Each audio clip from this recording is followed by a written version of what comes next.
Bonjour, bonjour les amis. Eh bien, début de la 7e journée de cette Trans-Australia.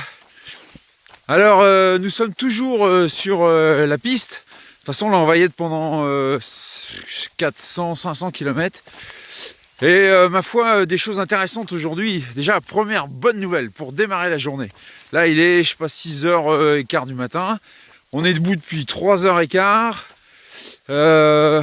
Je cours, j'arrive à recourir.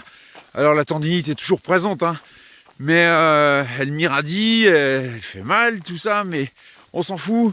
Parce que là, ce matin, j'arrive à recourir. Alors l'amplitude des foulées est ridicule, mais c'est toujours mieux que de marcher. Ça fait 2 jours que je marche, j'en ai marre. Et là, je peux recourir un peu. Donc ça, c'est une super bonne nouvelle. Je suis super content. Parce qu'on va augmenter un peu la moyenne, la journée va passer de façon plus sympa. Parce que hier obligé de faire une journée assez courte, d'abord parce que j'arrivais pas à marcher très vite, et puis ensuite parce qu'on a été pris par le temps, par la nuit. On a trouvé un hôtel pour aller dormir, mais il y avait 25 minutes de transfert à peu près. Donc j'ai pu faire que 80 km hier, donc j'étais pas très content par rapport à ça. Mais bon, de toute façon, je pouvais pas faire mieux, donc voilà, j'ai fait ce que je pouvais, c'est-à-dire 80 bornes. Et puis aujourd'hui, si j'arrive à recourir, j'espère que je vais pouvoir faire 90, 92, enfin revenir un peu plus près des 100 km pour pas perdre trop de temps sur ce début de parcours. Donc voilà, vous voyez, on est de nouveau sur notre chemin. Donc l'équipe est devant avec le 4x4. Serge lui fait le tour avec le camping-car, ce qui peut pas passer là. Donc Serge, on va pas le voir pendant 2 jours. Et puis nous, on va faire notre premier bivouac ce soir au bord de la piste, dans le 4x4 avec plantage de tentes, enfin le vrai bivouac à l'arrache. Donc là, ça va faire ça pendant 2, 3, 4 nuits, je pense. Donc ça va être assez rigolo. Et puis surtout, on va avancer. Donc, vous voyez, je vais essayer de vous faire voir un peu, parce que j'avais le soleil. Voilà, vous voyez, ça, c'est la route, enfin, c'est le chemin sur lequel je vais être pendant 400-500 km.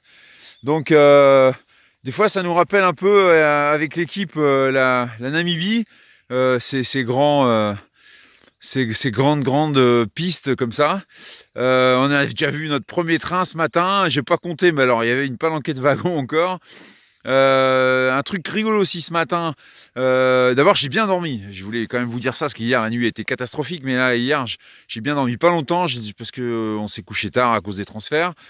J'ai dormi un petit 5 heures, on va dire, mais par contre bien. Je me suis réveillé, j'ai cru que je m'étais endormi il y a 10 minutes, donc ça c'est plutôt bon signe. Ça veut dire que le sommeil était profond, donc récupérateur. Donc ça c'est encore une deuxième bonne nouvelle. Et puis sur le transfert ce matin, je sais pas, sur la route on a dû voir 50 kangourous, ça n'arrêtait pas, il y en avait partout sur le bord de la route. On a fait très attention de ne pas en heurter aucun, mais ils sont à peu près intelligents, ils partent du bon côté. Donc voilà, c'était le petit live du début de la 7e journée de la Transaille. Je vous souhaite à tous une bonne nuit pour vous, et puis moi je me souhaite une bonne journée. Je vous dis ciao, portez-vous bien, et à plus tard pour un prochain live. Bye bye.